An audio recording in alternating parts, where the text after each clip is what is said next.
वो ये मैथ्स का पेपर है, इसी तरह का पेपर आ सकता है, सवाल इससे मिलते जुलते हो सकते हैं। आप लोग इसको देखिए, अपनी कॉपी पे करते रहिए, हम इस पे कर रहे हैं, ठीक है। देखिए इसमें 15 मिनट का टाइम पढ़ने के लिए दिया जाता है, सारी बातें 7 क्वेश्चन होंगे पेपर में, कंपलसरी भी होंगे, जो भी होंगे सब आप देख लीजिएगा। इसमें से देखिए पहला क्वेश्चन है, आपको करना है pick out the correct alternative and write your answer. इसमें जो पहला क्वेश्चन है, write the pair of coprime number. अब आपको पहले पता होना चाहिए जो pair of coprime number है, ये जो को प्राइम है, तो पहले तो आपको पता होना चाहिए कि क्या नंबर होते हैं। प्राइम नंबर के बारे में तो सबसे पहले जानकारी होना चाहिए। प्राइम नंबर उसे कहते हैं जो किसी के टेबल में ना आए, सिर्फ अपने टेबल में आए, 1 के टेबल में, या किसी उसके कोई वो नंबर जिसके 2 से ज़्यादा फैक्टर ना हो, यानी कि 2 से ज़्यादा टेबल में ना आते हो, अपने टेबल में आते हो, 1 के टेबल में। तो सबसे छोटा प्राइम नंबर वो होता है 2, उसके बाद होता है 3, उसके बाद होता है 4, उसके बाद 5 होता है, उसके बाद 7। क्यों? 2 1 द 2 1 2 द 2, किसी और के टेबल में 2 नहीं आता। 3 1 द 3 1 3 द 3, किसी और के टेबल में 3 नहीं आता। 5 1 द 5 1 5 द 5, किसी और के टेबल में नहीं आता। लेकिन अगर हम 4 लिखते तो 4 1 द 4 1 4 द 4, लेकिन 2 2 द 4 भी तो होता है। तो किसी तीसरे के टेबल में आएगा वो नंबर प्राइम नंबर नहीं होगा। तो 7 1 द 7 1 7 द 7, इसके बाद डायरेक्ट 11 होता है, इसके बाद डायरेक्ट 13 होता है, वरना 8 9 10 सब किसी ना किसी के टेबल में आते हैं। तो ये प्राइम नंबर हो गया। यहाँ पूछा है को प्राइम नंबर जिसका हाईएस्ट कॉमन फैक्टर 1 हो, यानी कि उन दोनों का कोई फैक्टर ना हो, यानी कि वो दोनों किसी के टेबल में सेम टेबल में ना आते हों।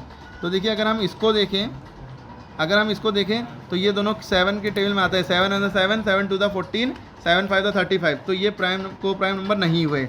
अगर हम इसको देखें अगर हम, तो 3 के टेबल में 18 आता है ना। 3 के टेबल में कितनी बार में आता है? 3 6 18, और 3 के टेबल में 25 नहीं आता। 2 के टेबल में 18 आता है ना, लेकिन 2 के टेबल में 25 नहीं आता। ठीक, 5 के टेबल में 25 आता है, लेकिन 5 के टेबल में 18 नहीं आता। तो कोई भी कॉमन फैक्टर नहीं बन रहा है, मतलब कोई ऐसा टेबल हमें नहीं मिल रहा है जिसके टेबल में ये दोनों नंबर आते हों। कोई ऐसा टेबल समझ में आ रहा है कि जिसके टेबल में दोनों नंबर आते हों? कोई भी ऐसा टेबल सिवाय 1 के और कोई टेबल नहीं है जिसके टेबल में ये दोनों नंबर आते हों। तो यही आंसर हो जाएगा। अगर हम यहाँ पे आएँ, एक बार देख लो कहीं भी डाउट तो नहीं हो रहा है। हाँ, एक बार यहाँ पे देखो, 31 और 93, 31 और 93, 31 3 1 3 3 3। हाँ, तो अगर हम इनको देखें तो ये भी को प्राइम नहीं है। क्यों? क्योंकि 31 के टेबल में 93 आता है ना, तो ये नहीं होगा। 32 और 62 ये भी 2 के टेबल में आता है। किसी के आखिरी में अगर 2 डिजिट लगाओ, किसी के आखिरी में अगर 2 लिखा हो, ये देखो किसी नंबर के आखिरी में अगर लास्ट डिजिट 2 हो तो समझ लो वो 2 के टेबल में तो आएगा ही दोनों नंबर। और जहाँ कोई नंबर 2 के टेबल में आए, या दोनों नंबर किसी भी की भी एक्स्ट्रा टेबल में आए, 1 और उस नंबर के अलावा, तो समझ लो वो प्राइम भी हो गया और उनका पेयर को प्राइम भी हो गया। ठीक है, तो यहाँ पे हमें बताना था which one of the following is को प्राइम, तो इसका आंसर यही होगा।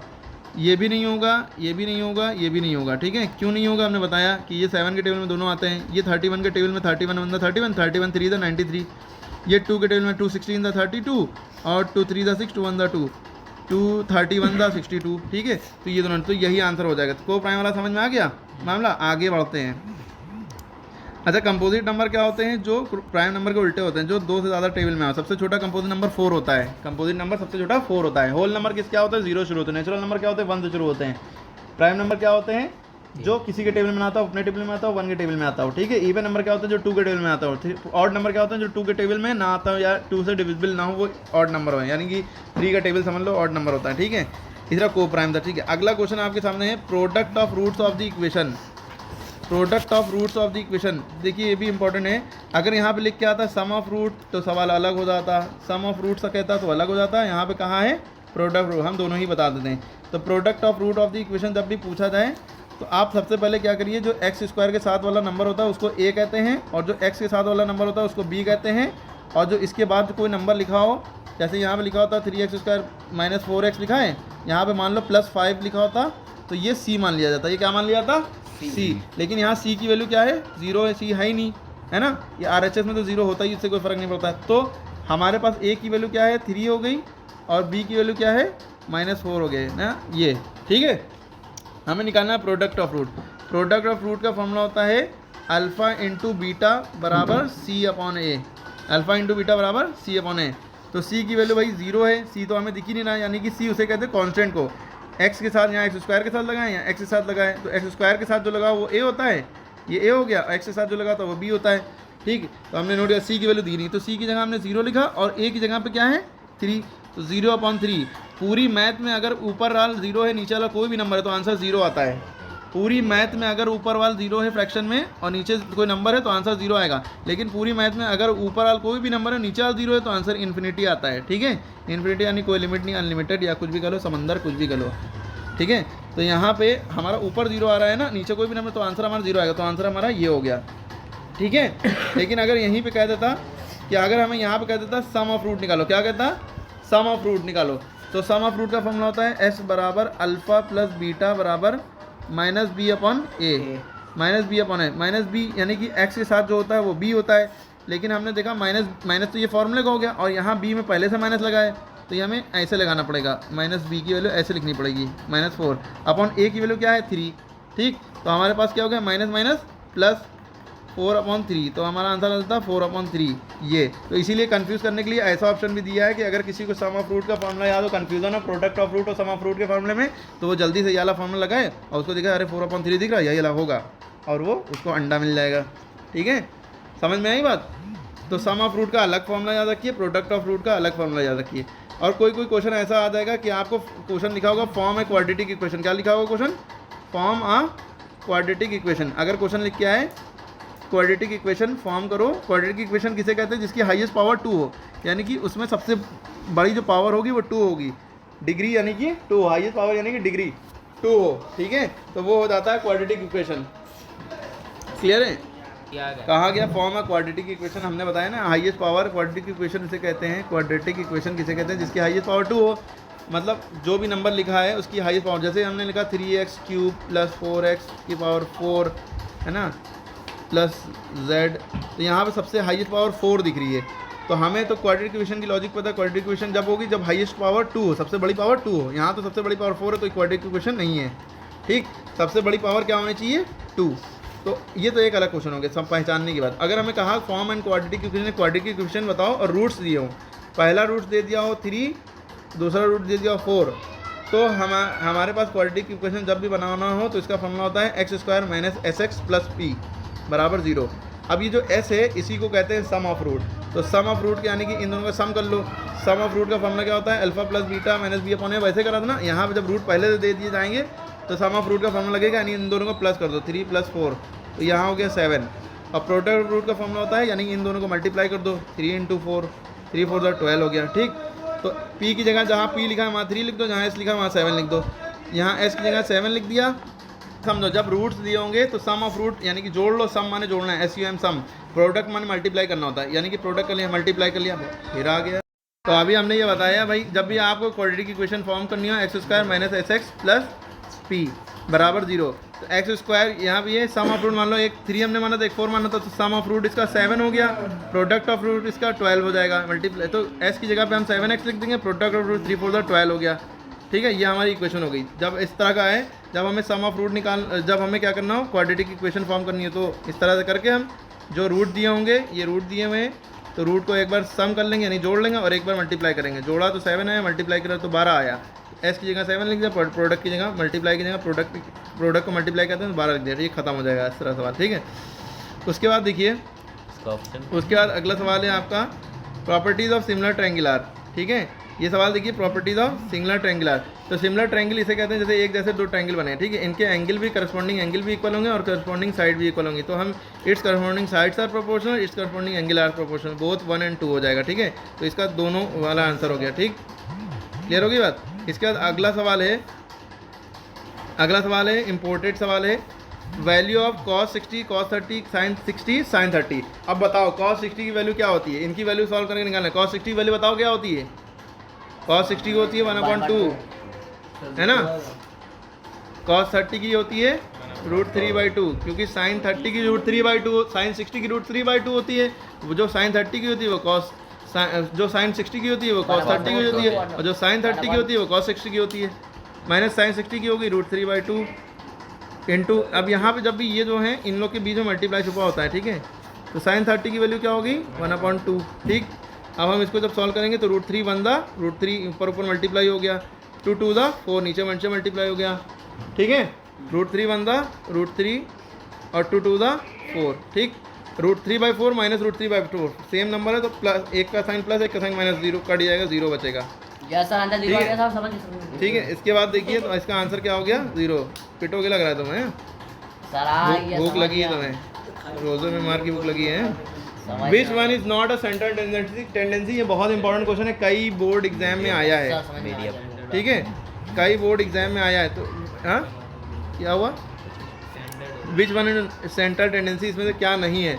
तो देखिए मीन भी होता है, मोड भी होता है, मीडियन भी होता है।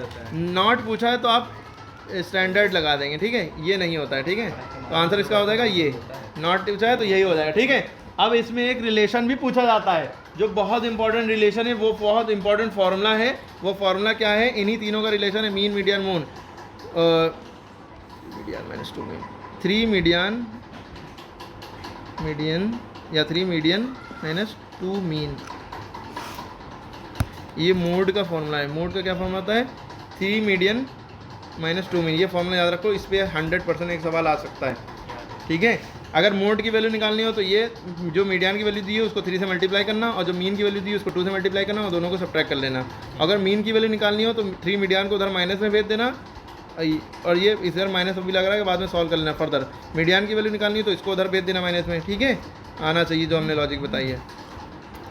देखो अब यहाँ पे सवाल ये वाला देखो, जल्दी सवाल भी नोट करते रहो, करते भी रहो, साथ में रेस मिलाओ। ठीक है, रेस लगाओ। The coordinate of the point are, यहाँ कहा है कोऑर्डिनेट ऑफ द पॉइंट, ये पॉइंट दिए हैं।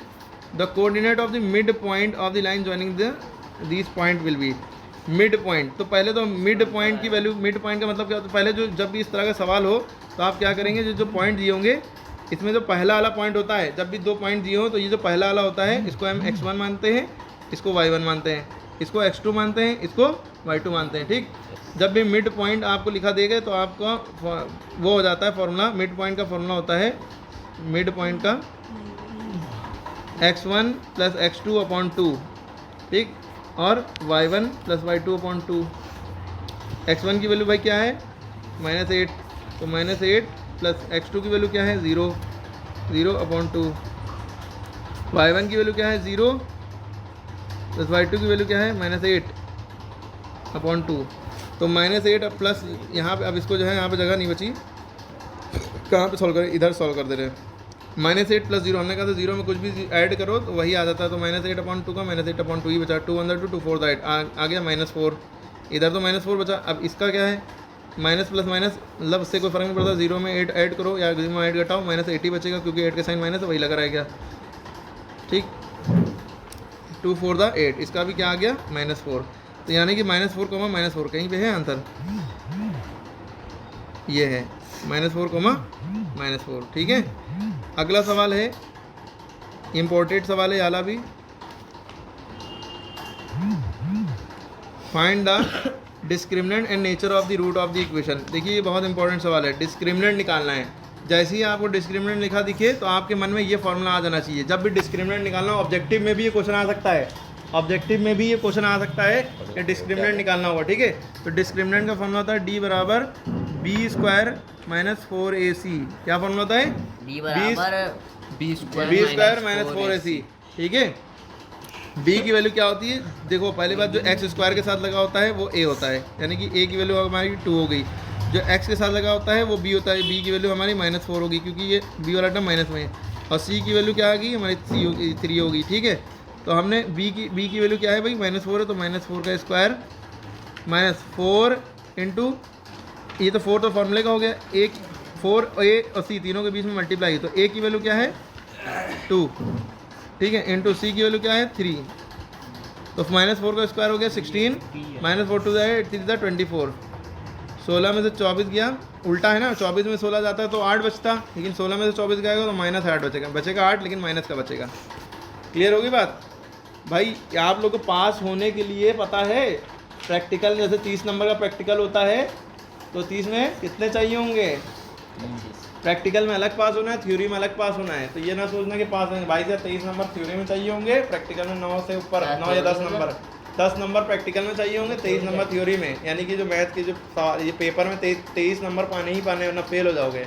और इसके भी ऊपर भी आएंगे सर 10? अभी भी इसके ऊपर वीडियो बना देंगे। पास होना ही पाना है, छोड़ना नहीं, कुछ गलत नहीं मैथ करना। के पेपर में सर ये थ्योरी वाला आता है, हाँ, इसमें कितने नंबर पास 23 होंगे? नंबर हर सब्जेक्ट में लाना है, 23 नंबर हर सब्जेक्ट में लाना है, वरना फेल हो जाओगे। और प्रैक्टिकल में तुम लोग को 10 नंबर मिलने ही चाहिए, वो तो हमने 30 दिलाई दिए। प्रैक्टिकल सर हटा दीजिए, टोटल ये जो टोटल 70 इसमें नंबर का आता है। 70 में 23 लाने पड़ेंगे, 23 वरना फेल हो जाओगे। 20-21 भी आएंगे तो भी गए काम से। हाँ, किसी एक सब्जेक्ट में मान लो तुम्हारे 23 से कम है, क्या 10-15 आ गए या 11 आ गए, थ्योरी में 70 में 11, 10, 12, 20 ऐसे कुछ आ गए, 23 से नीचे हैं, तो एक सब्जेक्ट में ग्रेस लग के पास हो जाओगे। लेकिन सारे सब्जेक्ट में ऐसा होगा या ऐसा, इस बार सख्ती होगी, टीचरों के साथ भी सख्ती हो रही है, कार्रवाई होगी अगर सही से नहीं किया। इसलिए इतने पढ़ लो सवाल के, इतना तो करके आओ। टीचर को लगे हाँ इसको कुछ आता, ताकि मजबूरन वो नंबर दे दे, वरना गए काम से। ये ना सोचना 30 नंबर प्रैक्टिकल मिल गए, 3 नंबर लाने पास देंगे, कुछ नहीं, पास नहीं होगा, फेल हो जाओगे। ठीक है, इसलिए जुगाड़ में बस ठीक है। तो आपको एक बात यहाँ तक समझ में आ गई। क्या बात समझ में आई भाई? कि हमने बताया डिस्क्रिमिनेंट फॉर्मूला हमने d बराबर b स्क्वायर, अरे formula b square minus 4ac लगा दिया। ये एक श्रीधराचार्य होता है, श्रीधराचार्य रूल में क्या होता है, minus b plus minus root b square minus 4ac upon 2 है, वो ना लगा देना। ठीक है, यही अलग डिस्क्रिमिनेंट का फॉर्मूला होता है। आपने वैल्यू रखी 4 माइनस 4 का स्क्वायर हो गया 16, 4 इंटू a की वैल्यू 2 इंटू c, ये 16 माइनस 4 टू द 8 और c की वैल्यू 3 है। ठीक है, a की वैल्यू 2 हो गई, c की वैल्यू 3 होगी। ठीक है, 4 टू द 8 3 24 माइनस 8 आया था। अच्छा ये बताओ, अगर 0 आंसर आए या माइनस में आंसर आए और प्लस में आंसर आए, तो ये 3 तरह के नेचर होते हैं। इसमें ये भी कहा गया है ना, नेचर ऑफ द रूट, ये देखो नेचर भी बताना है ना।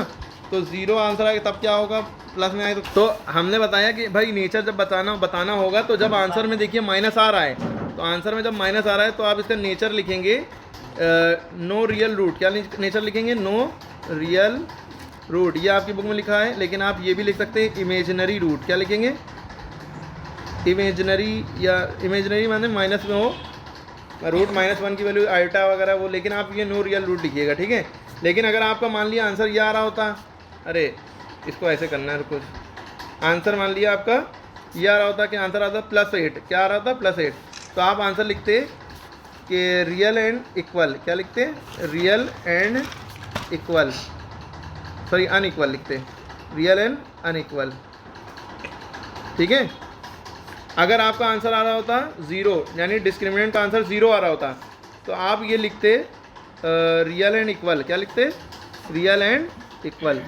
आप ये सोचिए कि खाली 8 ही नहीं आएगा, वहाँ आंसर कुछ भी आए, लेकिन प्लस में अगर आंसर आए, यानी कि जो आंसर आ रहा है वो प्लस में आ रहा है। जैसे मान लो 20 आ रहा है, प्लस यानी प्लस लिखो चाहे ना लिखो, तो आप क्या लिखेंगे? Real and unequal. अगर आंसर माइनस में आ रहा है तो आप लिखेंगे no real root. No real root minus में, अगर -20 आ रहा है तो आप लिखेंगे नो रियल रूट या इमेजिनरी लिख देंगे आंसर। ऑब्जेक्टिव में भी आ सकता है घुमा के क्वेश्चन, तो सारी कंडीशनें याद होंगी तभी आप ऑब्जेक्टिव वाला टिक लगा पाएंगे। और अगर 0 डिस्क्रिमिनेंट की वैल्यू 0 आ रही तो आप लिखेंगे रियल तो लिखेंगे ही, इक्वल लिख देंगे, यानी इक्वल माने 0 के इक्वल, ऐसे समझ लिए। ऐसे अनइक्वल वाले में प्लस में आएगा तो अनइक्वल। ठीक है, तो 3 कंडीशनें आपको याद हो गई। क्या कंडीशनें हैं? क्या तीनों कंडीशनें भाई बताओ? क्या कंडीशन है? अगर जो है डिस्क्रिमिनेंट की वैल्यू, देखो ऐसे भी एग्जाम में लिखा है, डिस्क्रिमिनेंट की वैल्यू ग्रेटर देन 0 यानी कि 0 से बड़ी होगी। देखो ऐसे भी लिख के आ सकता है, रियल एंड, फिर आप इसका आंसर लिखेंगे रियल एंड अनइक्वल।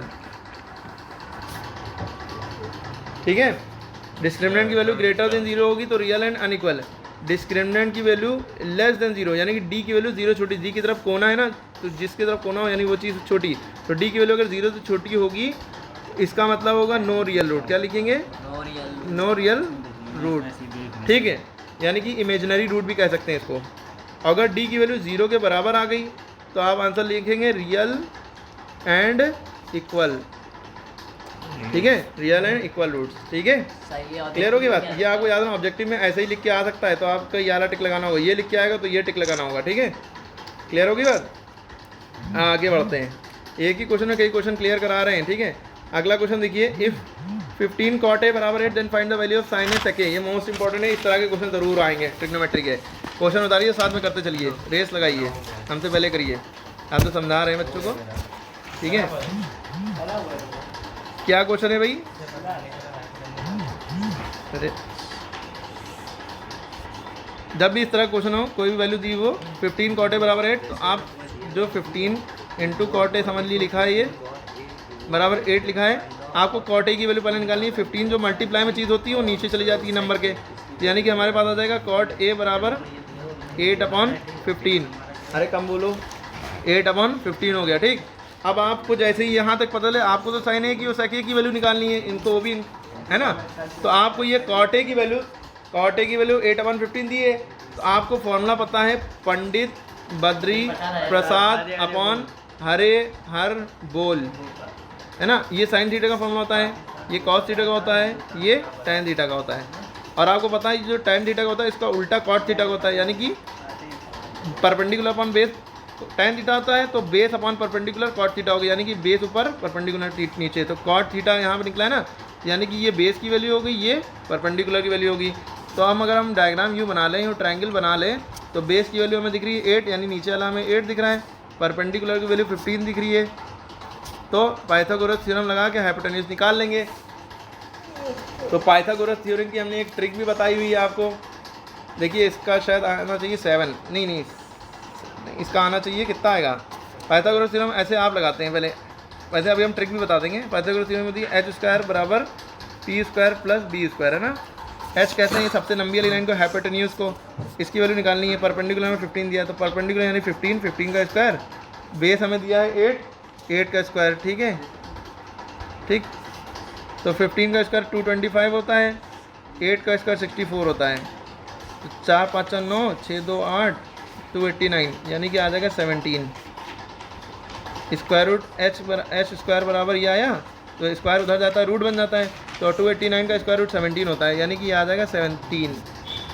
ठीक है, 8 15 17 इनका वो याद रखिए सीक्वेंस, इनमें से कोई भी ना दिया हो तो अगला यही होगा। जैसे 8 15 17 की जोड़ी याद रखिए, यही रहेंगे। अगर 17 दिया होता, 15 दिया होता, 8 ना दिया होता तो नीचे वाला 8 हो जाता। ठीक है, 3 4 5 3 का टेबल 4 का टेबल 5 एक ट्रिक बाद में बताएंगे आप।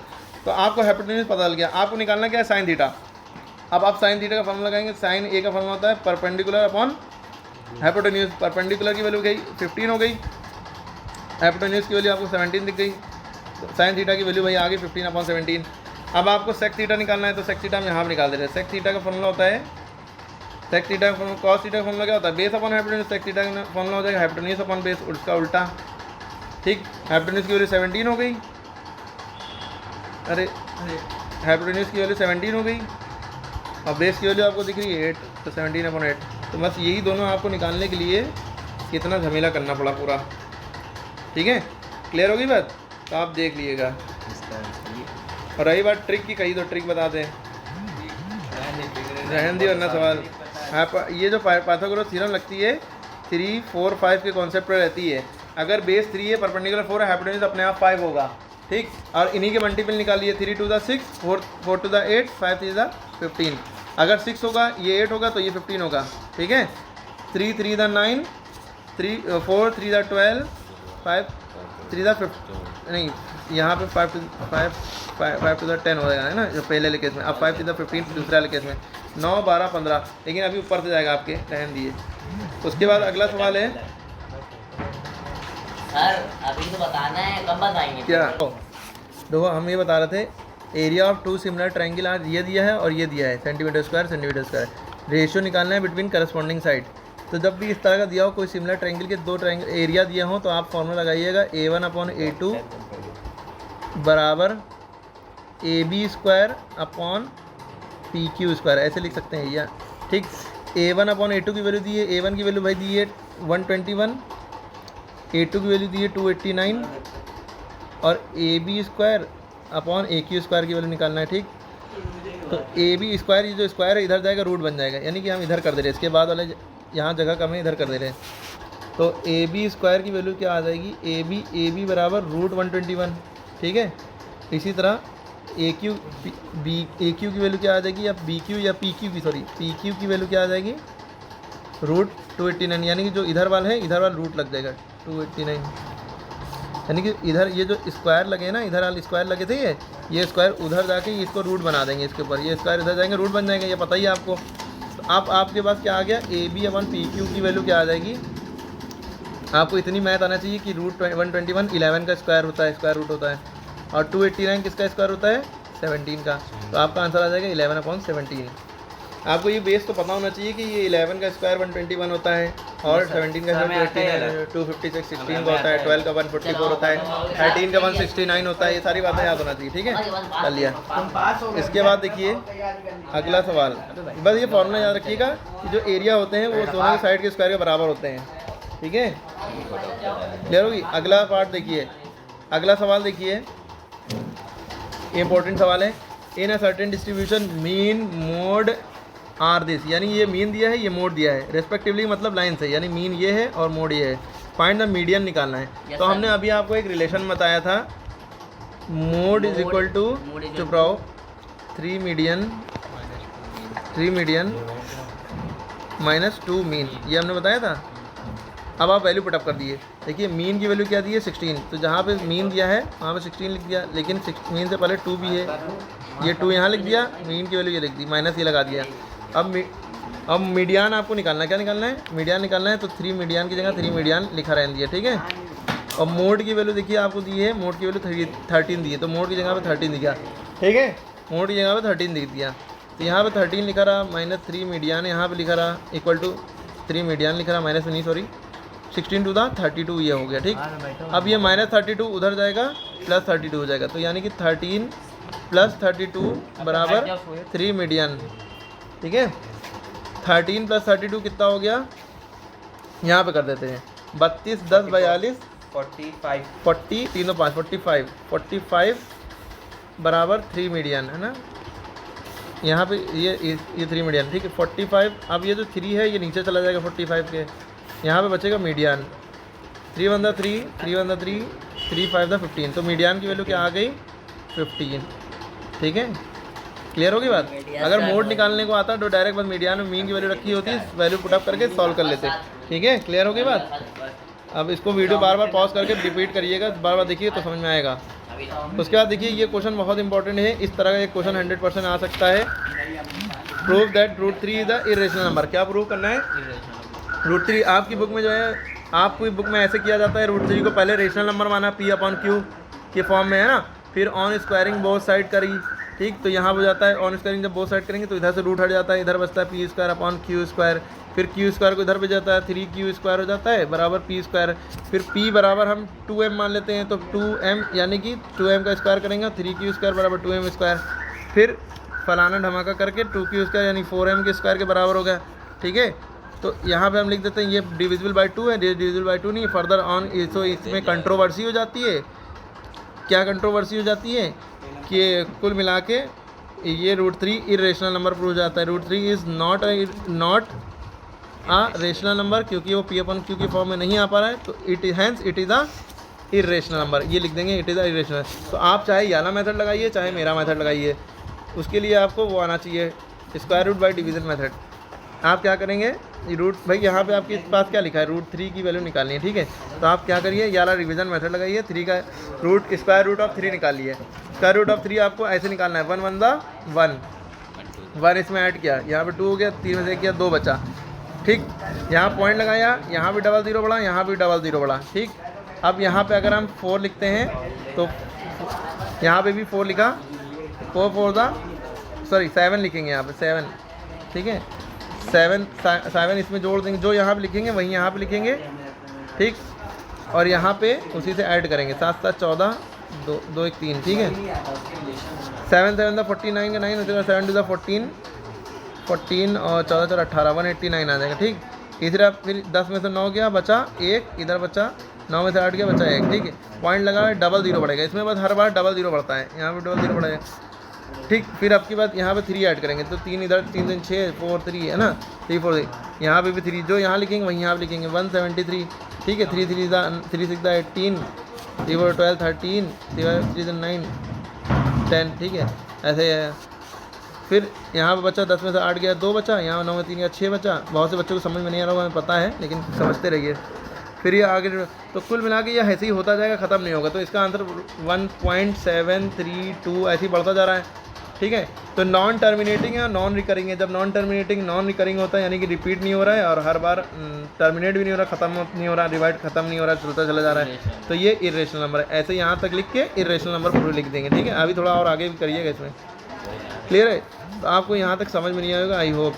ठीक है, इसके बाद ये वाला क्वेश्चन देखिए, इस तरह का क्वेश्चन ऑब्जेक्टिव में भी आ सकता है और ऐसे भी आ सकता है। देखो इधर यहाँ लिखा है फाइंड द वैल्यू ऑफ ए की वैल्यू निकालना है। पेयर ऑफ लीनियर इक्वेशन दिया है, इनफाइनाइट नंबर ऑफ सॉल्यूशन कह दिया है, इनफाइनाइट नंबर ऑफ सॉल्यूशन कह दिया है। तो जब भी इनफाइनाइट नंबर ऑफ सॉल्यूशन कह दे तो आपको पहले ये बताना चाहिए जो एक्स के साथ है ये A1 है, वाई के साथ है ये ये A1 है, ये B1 है वाई के साथ वाला, और ये C1 है। फिर ये A2 है एक्स के साथ वाला, ये वाई के साथ जो है वो B2 है, और ये इधर वाला C2 है। ठीक, जब इनफाइनाइट नंबर ऑफ सॉल्यूशन का है तो यानी कि आपको कंडीशन याद रखनी। इससे पहले हमने कल वीडियो में डाला था A1/A2 equal to B1/B2 equal to C1/C2 आना चाहिए। तो A1 की वैल्यू यहाँ पे क्या है, अगर हम देखें A1 की वैल्यू यहाँ पे A है, A1 की जगह A ही आया, A2 की जगह पे 8 आ गया। ठीक, फिर A2 की जगह B1 की जगह 2 आ गया, B2 की जगह पे A आ गया, फिर C1 की जगह 2 आ गया और C3 की जगह 4 आ गया। ठीक, 2 1 2 2 2 4। तो हमारे पास क्या है, A/8 बराबर, इसको यहाँ वाला नंबर छुपा ली थोड़ी देर के लिए, इसको हटा ली साथ में 1/2। ठीक है, 8 इधर गया तो यहाँ पे A बराबर 8 1 8/2 आ गया ना, 2 1 2 2 4 8। A बराबर कितना आ गया, 4। यही आंसर हो गया आपका। ये इसको करने की ज़रूरत ही नहीं पड़ी। क्लियर होगी बात। इसी तरह अगला सवाल ये है, अब हम जो है थक गए हैं, रोजे से हैं। आप लोग देखिएगा, radius of two circle frustum ये दिया है और कोन की वैल्यू दी है, फ्रंट हाइट ऑफ फ्रस्टम निकालना है। देखिए फ्रस्टम का मतलब क्या होता है, फ्रस्टम का मतलब ये कोन है, कोन को अगर हम यहाँ से कट कर दें तो ये बाल्टी बन जाएगा, ऐसी बाल्टी। ठीक है, तो इसका radii of circular and frustum एक का हमने ये छोटा वाला फ्रस्टम ऑफ 40 सेंटीमीटर हाई, यानी कि हाइट इसकी ये हो गई 40 सेंटीमीटर, और ये पहले ये रेडियस बड़े वाले की होगी 38 और छोटे वाले की ये 8 हो गई यहाँ तक के। ठीक है, तो आपको स्लैंट हाइट निकालनी, स्लैंट हाइट माने होता है ये लाइन निकालनी है। ठीक है, तो आपको पहले वॉल्यूम ऑफ कोन का फॉर्मूला यार 1/3 पाई r² है ना। ठीक, इसी तरह सबके फॉर्मूले याद करो, कोन का भी फॉर्मूला याद कर लिए, फॉर्मूला याद करके यहाँ पे सॉल्व करिए। फिर उसके बाद 100% ये सवाल है कि यूक्लिड डिवीजन एल्गोरिथम, भाई इसको इससे डिवाइड करते हैं। 272 को 1032 से डिवाइड करेंगे, SCF लेंगे ना। 273 को किससे मल्टीप्लाई करेंगे, अब इसको यहाँ से सॉल्व करना आना चाहिए। जैसे बहुत से बच्चे यही नहीं कर पाते हैं। 273 को अगर हम किससे मल्टीप्लाई करें, 2 5 10, अगर हम 5 2 10, 5 7 30 36। ठीक है, 5 2 10 13, 1360 ज़्यादा हुआ जा रहा है तो हम इसको 4 से करेंगे। ठीक, 4 2 8, 4 7 28, 4 2 8, 8 2 10, 10 88 आ रहा है, ये भी ज़्यादा हो रहा है। तो अब हम इसको 3 से करेंगे। क्या करेंगे, इसको 3 से डिवाइड करके देखेंगे। ठीक है, तो हमने क्या किया, 272 को 3 से अगर हम करेंगे, 3 2 6, 3 7 21, 3 8 6, 3 2 5। क्या फ़र्क, गड़बड़ है। 272, 3 2 6, 3 7 21, 3 2 6 2 8 हो गया। ठीक है, 816। अब हम ये 0 के नीचे लिखेंगे 816, इसके 1 के नीचे कुछ नहीं लिखेंगे, 1 के नीचे कुछ नहीं लिखेंगे, क्योंकि अगर आपने इसके नीचे लिखना शुरू किया 816 तो 103 से छोटा हो जाएगा। ठीक है, तो याद रखिएगा कि हम आखिरी के 3 डिजिट के नीचे लिखेंगे। 3 बार में गया तो 12 में 6 गया, 6 बचा, 2 में से 1 गया, 1 बचा। ठीक है, 10 में से 8 गया, 2 बचा, 216। फिर ये 216 हमारा जो है, जो रिमाइंडर बचा यही हमारा डिवाइज़र बन जाएगा, और जो हमारा डिविज़र था वो हमारा डिविडेंड बन जाएगा। 216 बनता 216। ठीक, 12 में 6 गया, 6 बचा, यहाँ पर 6 में से 1 गया, बचा 1। ठीक है, अरे सॉरी, 12 में 6 गया, 6 बचा, यहाँ बचा 6 में से 1 गया, बचा 5। फिर 56 अब 206 को 216 को कर लिया। ऐसे ही करते जाएंगे तो जो हमारा आंसर इधर वाला बचेगा लेफ्ट साइड में, जैसे ये करते जा रहे हैं ना, जो मान लो लास्ट में जो आंसर बचेगा, अभी तो अभी पूरा नहीं हुआ, आप लोग करिएगा। अरे पूरा कर देंगे, आता है नहीं आता, नहीं आता तो कमेंट करिए, बता देंगे। तो इधर वाला जो आंसर बचेगा लेफ्ट साइड में, वैसे तो डिवाइड में आंसर इधर वाला लिखा जाता है, लेकिन SCF में आंसर इधर वाला लिखा जाता है। जो लास्ट में एकदम लेफ्ट साइड में बचे वो आंसर होता है। ठीक है, थक गए हैं, रोजे से हैं, आप लोग करिएगा। ठीक है, उसके बाद देखिए divide line segment divide into, ये बहुत ही आसान है। एक लाइन खींची और एक स्केल से यूँ करा और यूँ करके 2 और 3 पे आँख लगा लिया है ना, 1 2 3 4 5 ऐसे ही करके होता है। यहाँ से यहाँ तक 1 है, यहाँ 2 है। ठीक है, 3 4 5 है ना, तो 2 पे हमने यहाँ से मान लिया, 3 के लिए यहाँ मान लिया। ठीक है, इनको यूँ मिला दिया, ख़त्म हो जाता सवाल। तो उसके बाद ये देखिए कॉट थीटा दिया है, हमने अभी बताया कॉट थीटा का फॉर्मूला क्या होता है, बेस अपॉन परपेंडिकुलर है ना। तो यानी कि बेस की वैल्यू दी है, परपेंडिकुलर वैल्यू ये दी है। ठीक है, बेस की वैल्यू 8 होगी, परपेंडिकुलर 7 हो गया। तो ये कितना आ जाएगा, 15 आएगा, हैं अरे हाइपोटेन्यूज एच स्क्वायर बराबर P square plus B square है ना। परपेंडिकुलर 7 है तो 7 का स्क्वायर 49, बेस कितना 8, 8 8 64, 9 4 13 का 3 हज़ार से 7 4 11, कुछ गड़बड़ हो गया, रूट 113 आ रहा है। ठीक है, हाइपोटेन्यूज निकल आएगा तो बेस ऑन परपेंडिकुलर। कुछ गड़बड़ तो नहीं है? नहीं, सही तो है यार। कहाँ इक्वेशन है? 7 7 49, 8 8 64, 9 4 13 का 3, 5 6 6 5 11। ठीक है, 113 ही आएगा। स्क्वायर रूट 113 आ गया।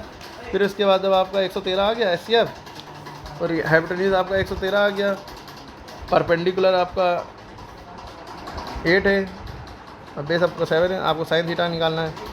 पहले साइन थीटा की वैल्यू आपका निकालेंगे। साइन थीटा का फॉर्मूला होता है परपेंडिकुलर अपॉन हाइपोटेन्यूज। परपेंडिकुलर की वैल्यू 8 हो गई, हाइपोटेन्यूज की वैल्यू 113 हो गई। ठीक, तो आप जहाँ जहाँ साइन थीटा लिखा है वहाँ 8/113 लिख देंगे। ठीक, जहाँ जहाँ कॉस थीटा लिखा है तो कॉस थीटा का फॉर्मूला लगाएंगे। कॉस थीटा का फॉर्मूला होता है बेस अपॉन हाइपोटेन्यूज। तो बेस आपका कितना है? हाइपोटेन्यूज आपका रूट 113 आ गया है ना, और बेस कितना है? बेस आपका 7 है, तो ये आंसर आ गया। जहाँ जहाँ कॉस थीटा वहाँ 7/√113 लिख देंगे। तो इसको फर्दर सॉल्व कर लेंगे। हम इनके लिए बता रहे हैं जिनको थोड़ा बहुत आती है मैथ, वो तो कर ही लेंगे, जैसे हम आइडिया दे रहे हैं। इसका sum of square of 2 consecutive integer are this and this. ठीक है, इसको भी करिएगा। को 2 नंबर माने तो एक x मान लिया, x + 1 मान लिया। ठीक है, इनका सम ऑफ स्क्वायर ऑफ यानी कि इनका स्क्वायर किया और इसका स्क्वायर करके सम कर दिया, तो ये 365 आ रहा है। ठीक, तो यहाँ पे x स्क्वायर, यहाँ a + b का होल स्क्वायर फॉर्मूला लिख देंगे, a² + b² + 2ab। ठीक है, यहाँ x स्क्वायर है, x² + x² 2x स्क्वायर हो गया, प्लस 2x + 1 आगे लिख लिया चाहे 365, तो 1 उधर जाएगा, माइनस हो जाएगा, 364 बचेगा। तो x² + 2x, ये फिर इक्वालिटी की इक्वेशन बन जाएंगे। इधर ला के सॉल्व करेंगे फैक्टराइज करके। ठीक है, divide the line segment ratio when divide the line segment joining the point. ठीक है, तो इसका आपको mx2 + m1x2 + m2x1 upon m1 + m2। ठीक है, ratio divide line segment joining the point, तो ये m1 m2 हो जाता है ये, और ये x1 x2 x1 y1 और ये वाला पॉइंट x2 y2, ये ठीक है, बस ये फॉर्मूला में पुटअप कर देंगे। जब एक्सटर्नली में यहाँ माइनस हो जाता है, वरना प्लस रहता है यहाँ पे। ठीक है, बता जिसको मैथ आती है वो थोड़ा समझ रहा होगा मेरी बातों को। एक मेटलिक स्फीयर लिया जिसकी रेडियस ये थी, इसको मेल्टेड, ये 100% क्वेश्चन आएगा इस तरह का। किसी को पिघला के कोई दूसरी चीज़ बनाई जाएगी, ये बहुत इंपॉर्टेंट है। हाँ, ये भी कहते हैं 2 क्यूब लिए, उनको क्यूब 3-4 क्यूब लिए, 1000 क्यूब लिए, उनको एक बड़ा सा क्यूब बनाया गया, उसको जोड़ के रिकास्ट मेल्ट करके पिघला के, तो इस तरह का क्वेश्चन 100% आना है। ये स्फीयर पे, स्फीयर की रेडियस ये दी है, melted recast to shape of cylinder, मतलब ये स्फीयर था, इसको मेल्ट किया गया है ना, और इसको एक सिलेंडर बनाया गया। ठीक है, तो यानी कि इसका वॉल्यूम और इसका वॉल्यूम इक्वल होगा, सीधी सी बात है। वॉल्यूम ऑफ स्फीयर का फॉर्मूला होता है 4/3 πr³ और वॉल्यूम सिलेंडर फॉर्मूला होता है πr²h। ठीक है, दोनों को इक्वेट कर देंगे, हाइट निकल आएगी यहाँ से। अरे नहीं समझ में आया क्या? जब कि वहाँ थका हो। मेटलिक स्फीयर ऑफ रेडियस 4.2, ये स्फीयर है, इसकी रेडियस हो गई 4.2। Recast in shape of cylinder, ये सिलेंडर है, अब रेडियस 6, तो इसकी रेडियस हो गई 6। ठीक है, find the height of the cylinder, ये निकालना है। ठीक है, तो हम ये फॉर्मूला लगाएंगे, volume of sphere equal to volume of cylinder. Volume of sphere का फॉर्मूला होता है 4/3 πr³, volume of cylinder formula होता है πr²h। ठीक है, क्या होता है πr²h, r² से ये कट गया। ठीक है, पाई से पाई कट गया, इधर बचा 4r/3 बचा, इधर बचा h। ठीक, अब हमारे पास रेडियस ऑफ सिलेंडर दिए 6। ठीक है, तो रेडियस की जगह में हम 6 लिख देंगे, यहाँ की आगे हम यहाँ पर कर रहे हैं। h बराबर 4 × r की वैल्यू हम रख देंगे 6, है ना, 6/3, 3 1 3, 3 2 6। h बराबर हमारा आ गया 4 2 8 सेंटीमीटर, यह हाइट ऑफ द सिलेंडर आ गई। ख़त्म सवाल। ठीक है, उसके बाद अगला सवाल है, देखिए इसको आप इस तरह का भी एक मीन वाला ज़रूर आएगा। मीन क्या होता है? Sum of quantities upon number of quantities. एक मीडियन वाला आएगा, जैसे मीडियन निकालना है तो उसमें हम पहले असेंडिंग ऑर्डर में कर लेंगे या डिसेंडिंग ऑर्डर में कर लेंगे। फिर हम देखेंगे कि इवन है कि ऑड है ना। इवन के लिए क्या फॉर्मूला लगता है? n ऑड के लिए होता है n+1/2th टर्म, है ना, वहाँ टर्म, वह माने 10वां 12वां टर्म जो भी है उसकी वैल्यू। ये ऑड के लिए, जब हम गिनेंगे गिनती हमारी क्या है, ऑड है, यानी कि 3 5 7 9, 11, 13 इस तरह से आए तो ये वाला फॉर्मूला लगेगा। तो जैसे मान लो 9 आई, 9 + 1 10/2 है ना, तो 10/2 यानी कि 5 2 5 = 10 है ना।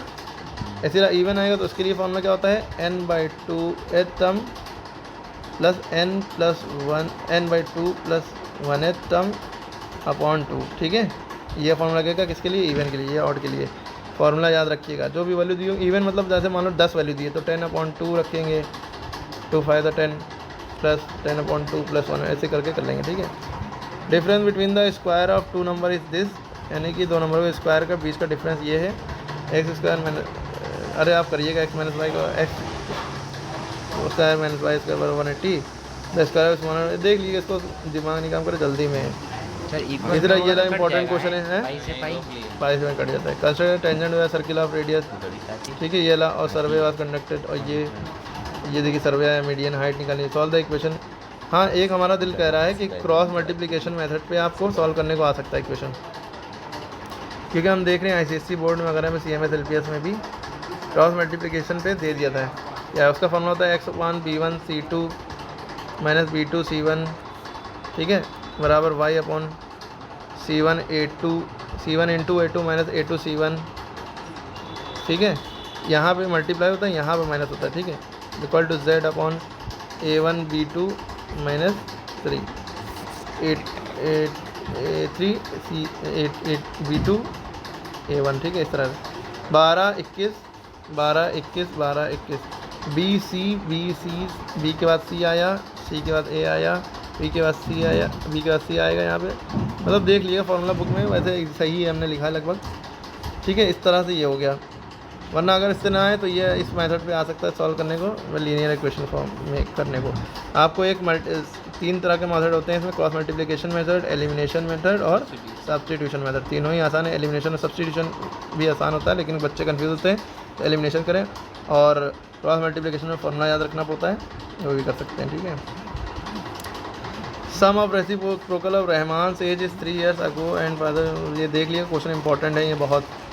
इसके बाद एंगल ऑफ डिप्रेशन वाला टॉप ऑफ द बॉटम, ये इसका इस तरह का एक क्वेश्चन ज़रूर आएगा, ठीक। उसके बाद देखिए, आप वीडियो पॉज करके बार बार देख लीजिएगा, पता नहीं है टाइम बताएं, वीडियो वैसे ही बड़ी हो चुकी है, ठीक है। इस तरह के आपके सवाल आएंगे, ठीक है, और ये ज़रूर आएगा, ये इंपॉर्टेंट इस तरह के सवाल आ सकते हैं CBSE बोर्ड में भी, UP बोर्ड में।